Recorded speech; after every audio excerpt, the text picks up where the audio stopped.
तो just let's start भाई। Sure sure. भाई लक्ष्य भाई बताओ कि you have done this course BSc in theoretical and mathematics and physics. तो उस टाइम जब ये कोर्स के बारे में चर्चा चल रही थी तो क्या डिसाइड हुआ था, क्या प्लानिंग थी और क्या एक्सपेक्ट कर रहे थे कोर्स से? Yeah, so I didn't actually enroll into mathematical physics. I actually enrolled into honors physics, जिसके बारे में मेरे को नॉलेज थी कि फिजिक्स के अंदर I knew that I wanted to learn. उसमें काफ़ी सारी चीज़ें रहती है जो मेरे को सीखनी थी about our universe and different things. I have been a curious person काफ़ी टाइम, सो मेरे को यही जानना था कि व्हाट एग्जैक्टली इज इट कि हम और सीख सकते हैं। And when you go fundamental level पे, सो यू रियलाइज कि most of the things are just in its most elemental form, it's just fundamental physics that occurs. But there is a flaw right now that is there, ki gravity and quantum physics, they don't quite align together. So that is what my aim was to learn, and eventually for that purpose I enrolled into honors physics. But going into University of Waterloo first term ke baad I realized ki nahi yaar, I should actually learn more mathematics and physics. So there's a minute difference ki honors physics karoge to there's a lot of lab work involved, जैसे कोर्सेज वगैरह रहते हैं, lab courses रहते हैं। But mathematical physics में those lab courses are overridden by mathematical courses. So you have to learn more of applied math courses हो गए, जैसे डिफरेंशियल ज्योमेट्री पढ़ा हमने, देन ग्रुप्स वगैरह पढ़ा। So more abstract things which can help you deep dive into physics, actual theoretical physics. अब people might ask कि what is the difference between physics and theoretical physics. So उसमें ये है कि फिजिक्स जैसे हमने 11th-12th में पढ़ा वो है जिसमें न्यूटन की लॉज वगैरह पढ़ते हैं, all of those things. But वो लॉज बने कैसे या उसके पीछे का प्रूफ क्या है कि why do those things actually exist, वो सारी चीज़ें हम थ्योरेटिकल फिजिक्स में पढ़ते हैं। एंड इवेंचुअली उसमें हमारा like we end up gaining those tools जिसको लेके we can make our own theories. So that was my intention to learn theoretical physics particularly. मतलब कि उस जो भी फिजिक्स के कॉन्सेप्ट्स हैं उसके कंक्लूजन पे कैसे आए, उसके बिहाइंड जो भी चल रहा था वो थ्योरी पार्ट आपने पढ़ा इसमें। हाँ। लक्ष्य जनरली जैसे ना मैंने अक्सर ये देखा है कि अगर कोई भी करियर चूज कर रहे हैं तो जनरली लोग क्या सोचते हैं कि हम ये चूज करेंगे तो मेरा सक्सेस का थोड़ा सा उसमें अच्छा रहेगा, ये चूज करूंगा तो उसमें अच्छा रहेगा। तो बट जनरली जैसे आप बता रहे हो कि आपने वो क्रिएटिव साइड या जो आपकी क्यूरियोसिटी साइड थी आपने वो चूज करी थी, तो उसके साथ क्या खाली ये भी चीज था या फिर वो सक्सेस के पॉइंट ऑफ व्यू से भी वो सोचा था उस टाइम? यार उस टाइम पे जब सोचा था तो I knew about the field of you become a professor, you become a researcher. तो प्रोफेसर में भी इंडिया में इट्स अ मिसनोमर कि when you are a professor you only have to teach, but ऐसा नहीं होता। The person who teaches is a lecturer, but the difference between a professor and a lecturer is कि professor they don't only teach, they also do research, whereas a lecturer only teaches. So मेरे को lecturer नहीं बनना था, मेरे को more sort of professorship में जाना था जिसमें I do my own research. तो that is something that I wanted to do and I knew कि आउटसाइड ऑफ इंडिया तो इसका स्कोप है रिसर्च करने का, at least there is a good scope. India में नहीं है एंड आई वुड अग्री कि धीरे धीरे बढ़ रहा है, but it's not at par about our international counterparts. But मेरे को वही था कि I wanted to do some research उसके अंदर। And again if you learn about the basics then in my understanding is कि अगर आपने बेसिक्स सीखी है ना, so you can learn about the applications also. जैसे engineering is nothing but applied physics. So अगर मैंने फिजिक्स सीख लिया, बैचलर्स कर ली उसमें, then I can do a masters in like BTech का होता है MTech, so I can do a masters in technology and do an MTech and then also I can go into like what you call engineering. So मेरा यही था कि whatever I can do, ऐसा नहीं है कि physics करके physics would stop me, more so it would empower me to actually go and learn about the root causes and the root problems, because in physics we talk about this thing called first principle. So if there is any problem, we take the first principle route where we actually go and look into कि what is the basis of that problem, किस वजह से वो cause हो रही है. धीरे धीरे करके आपको उस issue का root cause मिल जाएगा, जिसको अगर आप fix करोगे तो eventually on a more upper layer things become better and you can solve those things. तो लक्ष्य भाई आप बोल रहे थे कि आपको रिसर्च पार्ट में भी जाना था, लेक्चरर के साथ साथ आपको रिसर्च पार्ट में भी जाना था, तो इसके ये कंक्लूजन कैसे डिराइव करा? जैसे मैं आपको मेरा एग्जांपल देता हूँ, जब मैंने मेडिकल चूज की थी इन माय 11th, और वो टू बी वेरी ऑनेस्ट मैंने सुन के या मेरी फैमिली से सुन के और मेरे बड़े भाई ने वो चूज किया था, एंड मेरे को पता था कि मेरे पेरेंट्स बोलते थे कि इसमें बड़ा अच्छा फ्यूचर है तो you should choose this only. तो और मेरे को पता भी नहीं था कि और क्या करना चाहिए। तो मैं आपका वो माइंडसेट जानना चाह रहा हूँ कि वो कंक्लूजन कैसे आया कि मेरे को आप तो मेरे को ये बोल रहे हो कि मेरे को लेक्चरशिप के अलावा मेरे को तो रिसर्च पार्ट में जाना था, like you are in very deep like उस टाइम भी। तो वो कैसे आया आपके, वो क्या एक्सपोजर की वजह से था कि आपका हाई स्कूल में एक्सपोजर अच्छा था, तो क्या वो रीजन था, उसके बारे में बताओ थोड़ा। यार वो थोड़ा ऐसा था कि जैसे ग्रोइंग अप मेरे को ये पता था कि जैसे होता है बचपन में कोई पूछता है कि क्या बनना है, तो I was always like scientist बनना है। बट आपको नहीं पता होता कि साइंटिस्ट भी अलग अलग टाइप के होते हैं, केमिस्ट्री का अलग होता है, बायोलॉजी का अलग होता है, फिजिक्स का अलग है, देन उनके अंदर भी देयर आर मेनी डिस्टिंक्शंस हर फील्ड के अंदर। So I didn't know exactly कि मेरे को कौन सा साइंटिस्ट बनना है, बट ये था कि हाँ साइंटिस्ट बनना है। Then I think I would highly speak good about my teachers, जिन्होंने स्पेसिफिकली माय साइंस टीचर्स, जिनकी वजह से मैं मतलब उन्होंने मेरे को थोड़ा सा पुश कहूँगा मैं, या उन्होंने नज किया कि फिजिक्स पर्टिकुलरली उन्होंने मेरे को बहुत अच्छा पढ़ाया।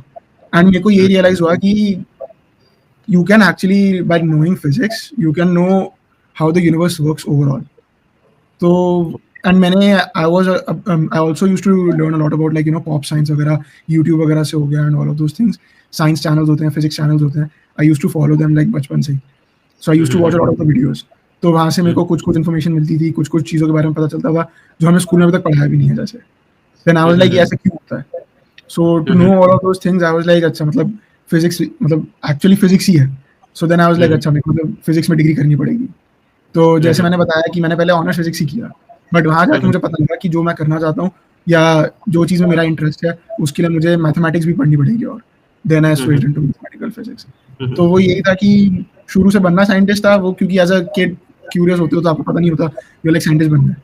बट देन धीरे करके आई would highly speak well of my teachers, जिन्होंने मेरे को इस चीज़ में थोड़ा नच किया.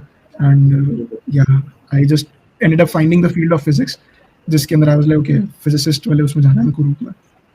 तो I can say that कि like you were like very passionate about physics and about science in general. तो and things aligned, and so that's why maybe you choose this course. I would say कि things just aligned well. हाँ. And my parents also, they never like उन्होंने एक दो बार पूछा मेरे से कि like because I was also good at coding, जो 11th 12th में हमारा C++ होता है subject. So I was in my school I was one of the good persons. So my teacher also recommended my parents कि ये उसमें जा सकता है आगे. But I still wanted to do physics, and my parents they didn't, उन्होंने ऐसा नहीं बोला कि नहीं physics में तो क्या career है and stuff. They are like you will figure it out, you know कि you can figure it out. So when I went into Waterloo I was like मेरे को थोड़ा सा coding भी सीखना है. So Waterloo is known for that kind of environment. So वहाँ पे hackathons वगैरह में participate किया मैंने, computer science के hackathons वगैरह में लोगों से connect बनाया मैंने, and उस type की jobs के लिए apply किया. So all of that kind of worked out for me. ठीक है. तो बेसिकली आपने बताया कि इंडिया में वो आपने इशू बताया कि वहाँ पे रिसर्च का पार्ट इतना फोकस नहीं होता है. तो क्या ये ही वन ऑफ द रीजन है कि आपने कनाडा से वो कोर्स करा instead of pursuing it in India? नहीं, ऐसा नहीं है. मेरा इंडिया में भी DU कॉलेज में एडमिशन हो गया था, one of the colleges from DU Delhi university, उसमें मेरा एडमिशन हो गया था. But I went there for a week and I realised कि मतलब यहाँ पे वो टाइप का एनवायरनमेंट नहीं है जो मैं चाह रहा था. आई हैव बीन समबडी जिसको अगर कोई चीज़ पसंद है ना, देन आई वांट कि उस टाइप का एनवायरनमेंट हो जिसमें एनकरेजमेंट मिले. तो वो मेरे को शायद से फर्स्ट वीक में नहीं मिला. And then I was like कि छोड़ो ये सब छोड़ो, I will just go abroad, because मेरा अब्रॉड जाने का decision was also a very late decision. तो मैंने जस्ट अप्लाई करके छोड़ दिया था वाटरलू में. एंड वाटरलू में पर्टिकुलरली इसीलिए क्योंकि इट्स 2019 में I went to Waterloo, and 2018 में a professor in Waterloo got Nobel prize. So her name was Donna Strickland. उनको फिजिक्स में नोबेल प्राइज मिला था in 2018.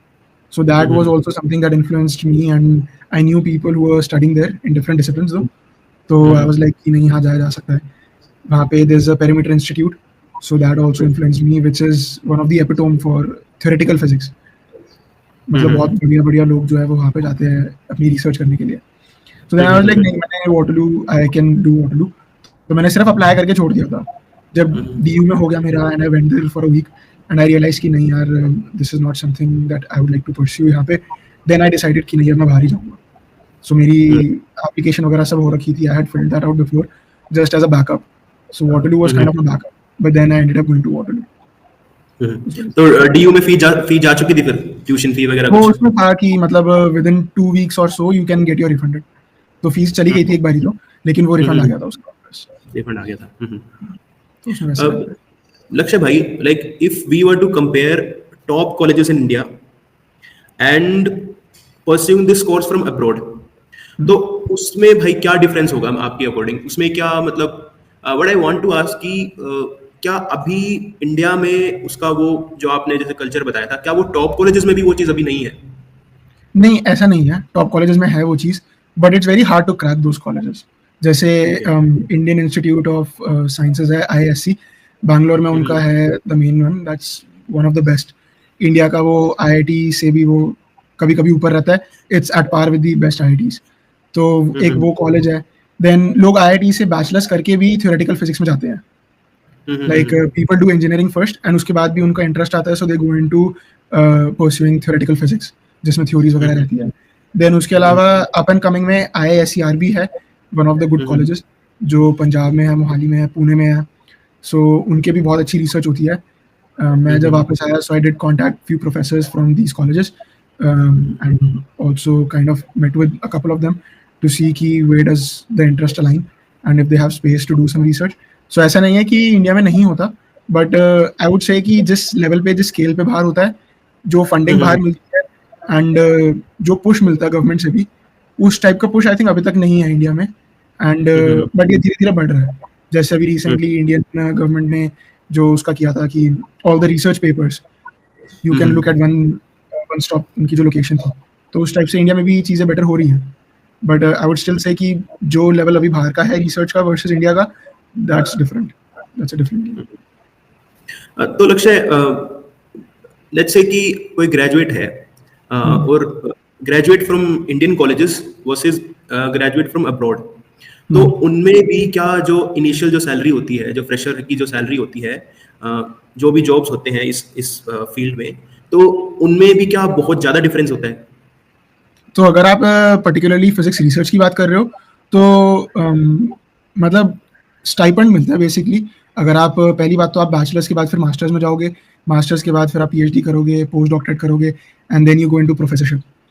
सो वैसे तो पूरा सिस्टम ये रहता है। अब बैचलर्स के बाद अगर आप चाहो, so you can't become an academic researcher stand alone. आपको या तो किसी यूनिवर्सिटी के साथ अफिलिएट होना पड़ेगा, या वो सब चीज़ें रहती है कि मतलब certain ways to get into academia. But academia currently is very crowded, India में भी एंड बाहर भी। अच्छा, करो Lakshya, let's go one step back भाई। आप ये बताओ कि लेट्स से कि किसी ने अगर थ्योरेटिकल फिजिक्स में BSc करी है, तो उसके बाद क्या क्या करियर एवेन्यूज उनके पास होते हैं? यार सो बैचलर्स फिजिक्स करने के बाद, हाँ, तो बैचलर्स फिजिक्स करने के बाद you can go into applied math roles. उसमें आपके आ जाएंगे जैसे वेदर फोरकास्टिंग से रिलेटेड रोल्स होते हैं, जिसमें आपका वेदर फोरकास्ट हो गया, you need to make mathematical model उससे रिलेटेड। आज आप गूगल पे चेक करते हो कि यहाँ का वेदर कैसे है, तो वो कैसे वो सब चीज़ें डिटेक्ट करता है, तो वो डेटा को एनालाइज करना हो गया। डेटा एनालिसिस की पूरी फील्ड है, जिसके अंदर again you make statistical models होते हैं, मैथमेटिकल मॉडल्स, AI से रिलेटेड आप मॉडल्स वगैरह बनाते हैं जो प्रेडिक्ट करते हैं डेटा को कि how to read that data. तो उस टाइप के जॉब्स होते हैं। फाइनेंस में ये चीज़ें बहुत यूज होती है। फाइनेंस के अलावा not just in water, not just in your weather forecast, but also पानी के आसपास कि बाढ़ कब आ सकती है या अर्थ को कहाँ पे प्रोन है, all of those kind of technologies. आप इंजीनियरिंग के लिए नई टेक्नोलॉजीज इंट्रोड्यूस कर सकते हो अगर आप उसके अंदर उस फील्ड में जाओ, एंड आप कोडिंग वगैरह करके आप उसमें भी अपना करियर बना सकते हो। But these are the most popular choices that people usually make. And then there of course you go into the professorship, जिसके अंदर you do a masters, then you do a PhD, you do 1 or 2 post doctorals, and उसके बाद you become an associate professor. So आप वो सब करते हैं। लक्ष्य, इन जनरल थोड़ा लेते हैं।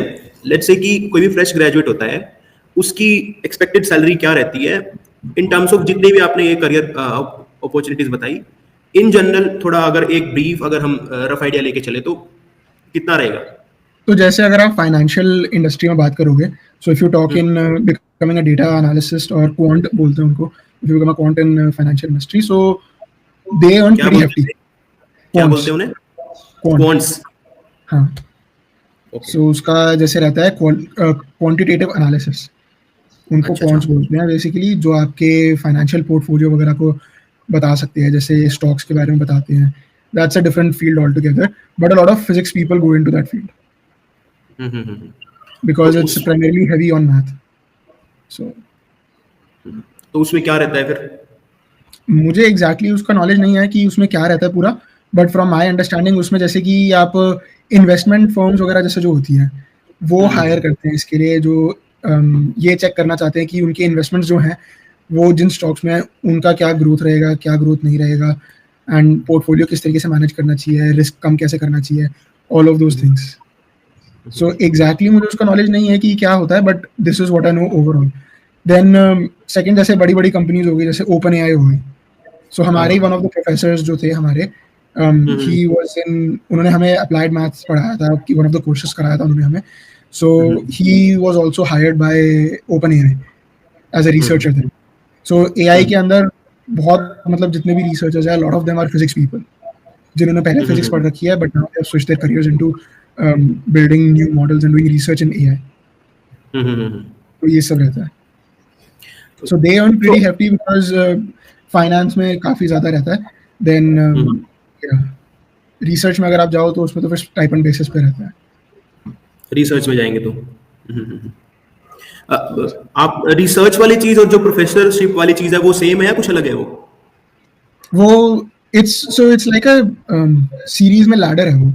जैसे अभी मैं अंडरग्रेड था, then you go to masters, then you go to PhD, then you go to post doctorate, then you go into professorship. Doing all of this आप रिसर्च साइड बाय साइड करते रहते हो. तो जैसे आप मास्टर्स करोगे तो इंडिया में हमने मास्टर्स में क्या सीखा ज़्यादातर, या तो MBA होती है या फिर आपकी MTech होती है. For example these are all course work masters बोलते हैं उनको. कोर्स वर्क मास्टर्स में क्या होता है कि आपको एक कोर्स पढ़ाया जाता है जो आपके फील्ड के अंदर आपको और बेटर करने के लिए होता है. बट एक और टाइप की मास्टर्स होती है जिसको बोला जाता है रिसर्च मास्टर्स, जिसके अंदर आप मास्टर्स करते हो, आप अपनी मास्टर्स की थीसिस लिखते हो पूरी, आप उसमें रिसर्च वगैरह करते हो, दूसरों के रिसर्च पेपर्स पढ़ते हो, उन रिसर्च पेपर्स को समराइज करते हो, एनालाइज करते हो, अपने खुद के रिसर्च पेपर्स लिखते हो. अपने आपको उसमें भी 2-3 कोर्स करने पड़ते हैं because you never can know everything. So आप उसमें भी 2-3 कोर्सेज करते हो साइड बाय साइड, एंड जो आपके मास्टर्स के थीम के साथ अलाइन करते हैं, जो आपकी फील्ड के साथ अलाइन करते हैं, एंड उन सबका कंपाइलेशन करके आप एक थीसिस लिखते हो. वो थीसिस आपके प्रोफेसर्स जब पढ़ते हैं, जो आपके एडवाइजर्स होते हैं, वो पढ़ के जब वो अप्रूव करते हैं, then you get your masters degree. ये रिसर्च में होता है. सिमिलरली ऐसा PhD में भी होता है, लेकिन इसका मास्टर्स होती है जैसे 2 साल की होती है, और PhD होती है तो वो होती है आपकी 4 से 5 साल की. तो ये डिफरेंस रहता है इसमें. रिसर्च में भी टाइप होता है. हाँ, तो ये रिसर्च में ऐसा क्या होता है, रिसर्च मास्टर्स में क्या होता है, मास्टर्स या PhD में भी आपको रिसर्च करने के पैसे मिलते हैं. Because you are doing a new research और you are conducting some research, तो आपको जो आपका कॉलेज है या गवर्नमेंट है उनसे ग्रांट्स एंड स्टाइपेंड्स मिलते हैं to do a masters research, like a research masters. तो आपको उसके पैसे मिलते हैं फिर. तो am I safe to say कि तो fresh graduate may get 35K to 50K initially? Am I safe to say this? किस फील्ड में कह रहे हो? In general भाई, in general after doing this course, theoretical physics. So if you are not in research, then you can get definitely more than this. अगर आप research में नहीं हो, अगर आप प्रोफेशनल करियर में जाते हो, तो you can definitely earn this much at least. And if you are going in research में, so I would say कि इससे थोड़ा सा कम ही रहता है. मंथली की बात कर रहे हो ना? Yes, monthly. हाँ. तो आई थिंक इससे तो थोड़ा कम ही रहता है उसमें. बाकी इंडिया में मैंने मास्टर्स करी नहीं है, so I don't know about it as much. But from the analysis जो मैंने किया था आने से पहले, I think इससे कम ही मिलता है. इससे कम ही मिलता है. Because that's a basic stipend आपको मिलता है जो which is mainly for your accommodation and food. It doesn't cover your luxury expenses वगैरह, if you want to call that. Right. तो लक्ष्य, but I must say this कि मतलब जिसको बहुत ही ज्यादा इंटरेस्ट है ना, वही वो चीज कर सकता है, ये कोर्स कर सकता है. I must say this. I would say that कि मतलब ये वाला जो पाथ है एकेडमिया वाला, वो वही कर सकता है जिसको इसमें इंटरेस्ट है. जस्ट बिकॉज उसको ये है कि मेरे को अच्छा कुछ पैकेज मिल जाएगा, अच्छा कुछ सैलरी मिल जाएगा, तो उस पे वो चीज़ मेरे को लगता है कि वो बीच में ही छूट जाएगा उससे, क्योंकि considering theoretical physics, I mean, I must say this. No, I would. लक्ष्य भाई, थोड़ा सा यूनिवर्सिटी में जो कनाडा की आपकी यूनिवर्सिटी है उसका जो प्रोसेस है, थोड़ा सा उसके बारे में बताओ कि कैसे अप्लाई किया था, क्या क्या मेन चीज़ें की थी, क्या उसके बारे में, प्रोसेस के बारे में थोड़ा सा एक्सप्लेन करो. सो हमारे पास में एक वो थी, क्या कहते हैं, जैसे जो अब्रॉड भेजने वाले जो एजेंट्स वगैरह होते हैं, सो उनके थ्रू अप्लाई किया था मैंने कि मेरे को वाटरलू जाना है. सो आपके डॉक्यूमेंट्स कुछ चाहिए होते हैं, कॉलेज में अप्लाई करने से पहले आपको स्टेटमेंट ऑफ पर्पस चाहिए होता है, स्कूल टीचर से रिकमेंडेशन चाहिए होता है, प्रेडिक्टेड स्कोर चाहिए होता है आपके 12th का, एक्चुअल स्कोर चाहिए होता है आपके 12th का। तो वो सब चीज़ें स्कूल मतलब कॉलेज में अप्लाई करने के लिए चाहिए होती है। उसके अलावा वीज़ा वगैरह के लिए भी आपको एक स्टेटमेंट ऑफ पर्पस चाहिए होता है। देन फाइनेंशियल प्रूफ्स वगैरह हो गए, वो चाहिए होते हैं।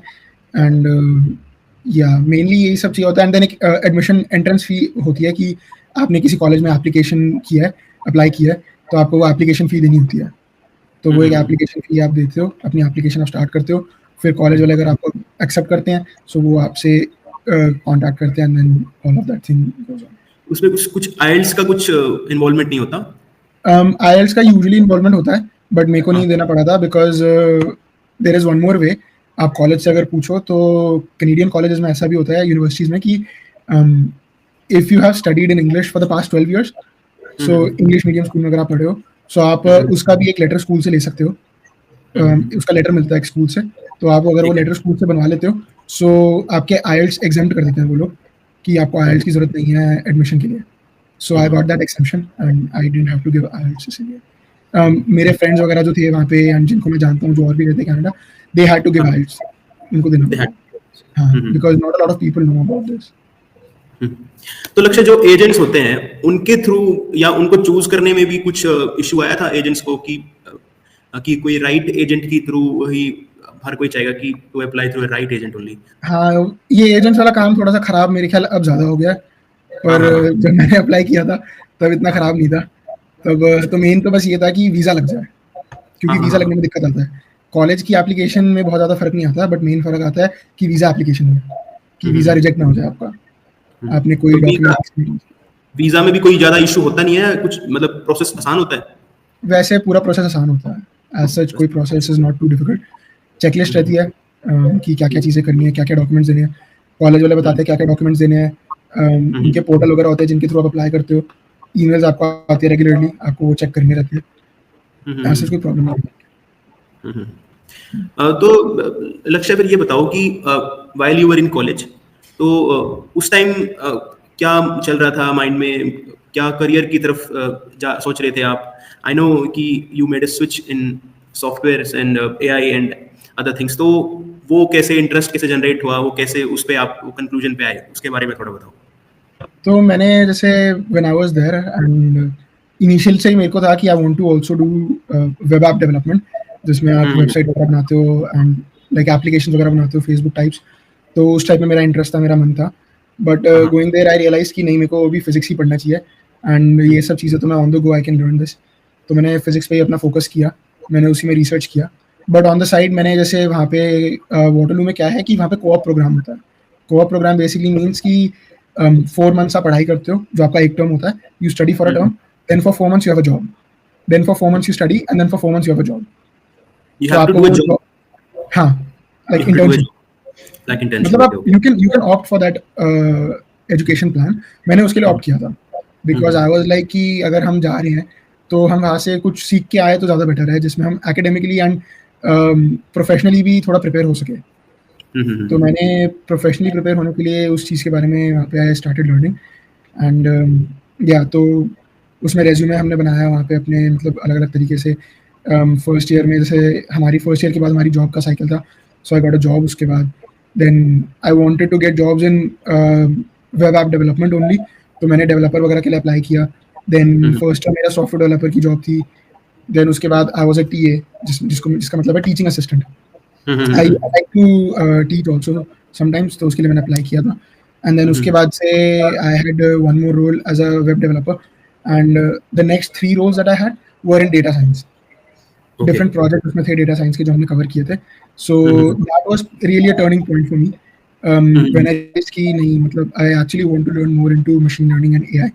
एंड वो सब चीज़ें मैंने प्रोफेशनली, मतलब एकेडमिकली भी सीखा। एक कोर्स में हमने प्रोजेक्ट्स वगैरह किए, हमने हैकेथॉन किया। एक हैकेथॉन में हमारा like our team also won, तो that give me a boost कि मेरे को एआई में सीखना है एंड वेब ऐप डेवलपमेंट नहीं करना, बिकॉज उसमें उतना इंटरेस्ट नहीं है। But at the same time I also wanted to do research physics के अंदर, which I was doing in my final year. I was also able to successfully publish a research paper, peer-reviewed research paper भी publish किया था. So But yeah, then I was like कि मेरा AI and machine learning में भी interest है, and I saw a huge gap जो Indian audience है versus जो बाहर की audience है. Like Indian audience के अंदर I would say Gen Z and a lot of people who are into content creation and all of these creative jobs, they know more about AI, but not a lot of general people know about it. By general I people, I agree mean with this. our parents की generation हो गई, that's a big number. Then हमारे बड़े भाई बहन की generations हो गई. Then even in like there's a lot of mismatch which I felt is there in this particular field कि AI के बारे में लोग जानते नहीं है, ChatGPT के बारे में लोग जानते नहीं है, which is fair because that is not their primary thing to do. But I was like, if there was a way to incorporate AI into these people's lives without them knowing कि AI चल रहा है, so how good would that be? अब जैसे कि आप machines वगैरह बनाते हो, IoT डिवाइसेस बनाते हो, सो उन सब डिवाइसेस के अंदर अगर आप इस टेक्नोलॉजी को लेके आओ, जैसे बाहर का Amazon Alexa है, तो वो क्या है, something like that. So if we can do those kind of things from India and for Indian audience, I think that would be a big win. And primarily for that, I switched my career into this and came back to India to build such applications for common audience. So, are you working on that right now? Apart I am from, currently- So currently I am working on that, and yeah, उसी के लिए भी I'm working. तो हमारे product भी हमने launch किया अभी recently, which is called Audio Lake, जिसको you can Yeah. also see here. So that is basically an AI-based transcription and translation tool, which can help you create time-synced subtitles and captions in various languages. So अभी हम जैसे हिंदी में बात कर रहे हैं तो हमारे conversation को if we put into that software, so it can give you English में subtitles and also Hindi language में subtitles. So if you put it in English language, so it's more reachable to the audience pan India, not just for the northern belt per se, but for people who don't even know Hindi. So that was the aim for launching this product. तो इसमें अगर मैं YouTube जो एक पूरी video है, अगर ये वहाँ पे अगर मैं अटैच कर दूँ तो उसका भी आ जाएगा या खाली ऑडियो वर्जन मेरे को डालना पड़ेगा उसमें? So currently, due to technical restrictions, abhi we have only kept it to audio files, but we are planning on expanding it to YouTube के जैसे आप वीडियो डाउनलोड करके डाल दो, or you can even put YouTube का link. So अभी धीरे-धीरे we are expanding on that, and that will definitely be a feature. But currently it's only as of audio. जैसे अभी ये podcast हमने किया है, तो इसका audio जो भी होगा, you can put it, and you can see that the subtitles are there time synced. I just saw your messages also, bhai, in the group, and I think you are seeking funding in this, bhai. So I think, and if you want to just say some messages in this regard, bhai, you can say this, bhai. We are looking for good investors which can understand जो हमारा vision जो है long term. So वो यही है कि building different AI products for different communities and different industries particularly. जिसको हम particularly एक industry की niche पकड़ के हमने उसके लिए product बनाया, उसकी depth में गए and then switch to a new product. So that is our target, and we'll definitely see to it कि we can make a brand out of that, something which people use very often. So that is our goal. Just a general question, Lakshay. Let's say कि अगर कोई आपका बहुत ही कोई relative या फिर कोई फैमिली मेंबर, let's say वो अभी अपने हाई स्कूल में है, and let's say कि या तो वो स्टूडेंट ही या फिर उनके parents let's say reach out to you, and let's say they are asking for suggestion कि अभी इसको अभी किस डायरेक्शन में मूव करना चाहिए, तो उसमें आप क्या सजेशन दोगे? क्या कोर्स चूज करना चाहिए, कौन सी फील्ड में जाना चाहिए? This is a general question based on the experience you have gained so far, considering you have been in Canada also. So let's take a general idea, and let's suggest अगर कोई 10th में है या कोई parents अगर इसको देख रहा है, and let's say कि considering trends in India and in abroad, तो किस कोर्स में उनको जाना चाहिए? कंसिडरिंग कि उनको पता नहीं है, दूसरा बच्चे को कुछ पता नहीं है कि उसका इंटरेस्ट क्या है, तो he is completely relying on his parents judgement right now. यार ये तो मतलब it's a difficult question because I knew sort of कि मेरे को किस फील्ड में जाना है, एंड धीरे-धीरे करके paths opened up for me, but for someone who absolutely doesn't know, that's Lakshay, don't overthink भाई, just anything that's coming in your mind कि भाई इसमें मतलब अच्छा फ्यूचर हो सकता है. यार मुझे लगता है कि मैथ्स पढ़ाना चाहिए, मैथ्स में जाना चाहिए, मतलब मैथ्स इन जनरल ही पढ़ाना चाहिए. आई वुड से कि मैथ्स तो बहुत ऐसा सब्जेक्ट है कि जिसकी हर फील्ड में यूज़ होती है।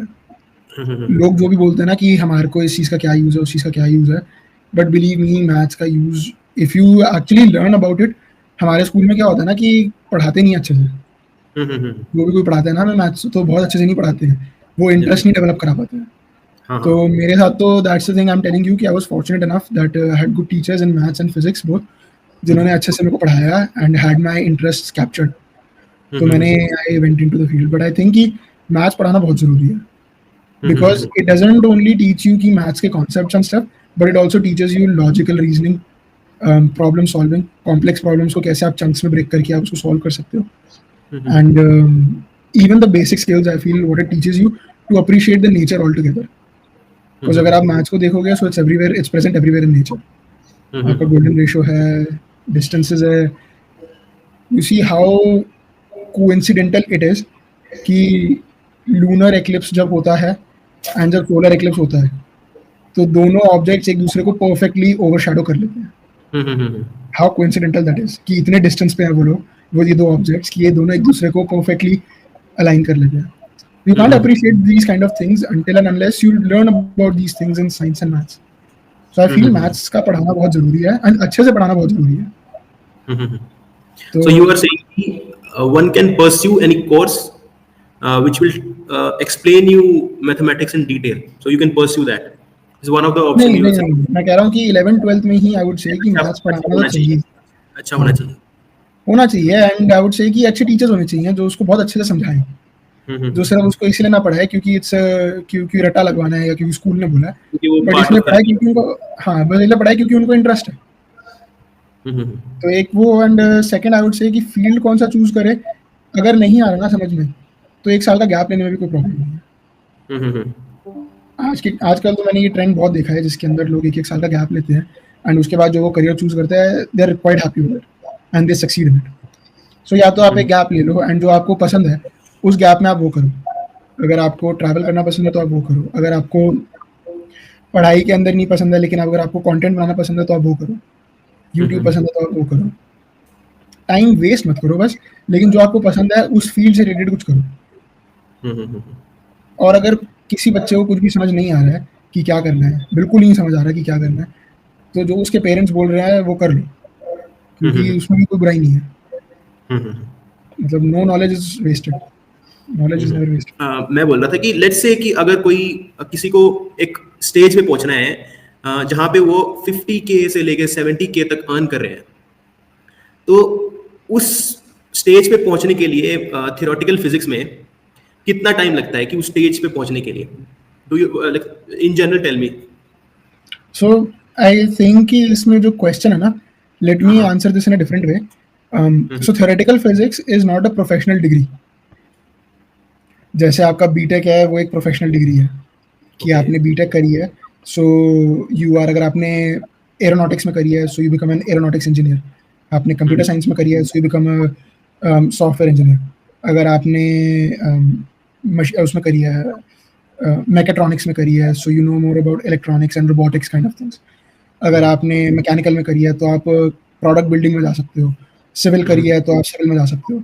सो theoretical physics is not a professional degree, so you cannot say कि ये डिग्री करने के बाद आप पैसे कमाने लगोगे। ये डिग्री करने के बाद आप फील्ड चूज करोगे अपनी कि आपको किस फील्ड में जाना है, and that will decide how much you earn. So I think that would be a right way to say कि इसमें ऐसा नहीं है कि लाइक करी है तो आप इस डिग्री के बिहाफ पे आप पैसे अर्न कर रहे हो या कुछ है। ये डिग्री से आपने ऐसे स्किल्स ले ली हैं जिनको आप अगर कहीं और यूज करोगे so that can help you earn money. जैसे सीए में होता है, आप सीए की आप प्रोफेशनल तरीके से डिग्री करते हो, then you start earning. So it's difficult for me to say कि इसमें आप कब अर्न करना शुरू करते हो, but one thing I could say is कि यूनिवर्सिटीज या कॉलेजेस में ही ऐसा होना चाहिए, जो आजकल मैं देख रहा हूँ कि ऐसा अप एंड कमिंग है कि कॉलेज में ही आप कुछ ना कुछ इंटर्नशिप करना शुरू कर दो, ताकि आप कॉलेज की डिग्री के साथ साथ you start earning those professional skills also and you become market ready. इस चीज़ के लिए लोग काफ़ी सारी चीज़ें करते हैं, मतलब वीडियो एडिटर्स होते हैं, सॉफ्टवेयर डेवलपर्स होते हैं, कोडर्स होते हैं, वेब ऐप के होते हैं लोग, and other various other fields. कुछ लोग अपनी पर्सनल ब्रांडिंग शुरू कर देते हैं स्कूल कॉलेजेस के अंदर। सो आई वुड से कि वो अगर आप करना शुरू कर दोगे ना, then you become professional, like market ready to be hired and to actually conduct something. So I think that would be some advice that I'll give. But कितने साल लगते हैं, I can't say to that. Like अगर आप data science में जाते हो तो फर्स्ट ईयर में भी आपकी कितनी सैलरी हो सकती है, अगर आप उसमें जाते हो अपने एकेडमिया में तो शायद पीएचडी में आपको इतना स्टाइपेंड मिलेगा। भाई it was really nice talking to you भाई, thank you for Really your nice time. talking to you. Thank you for inviting me.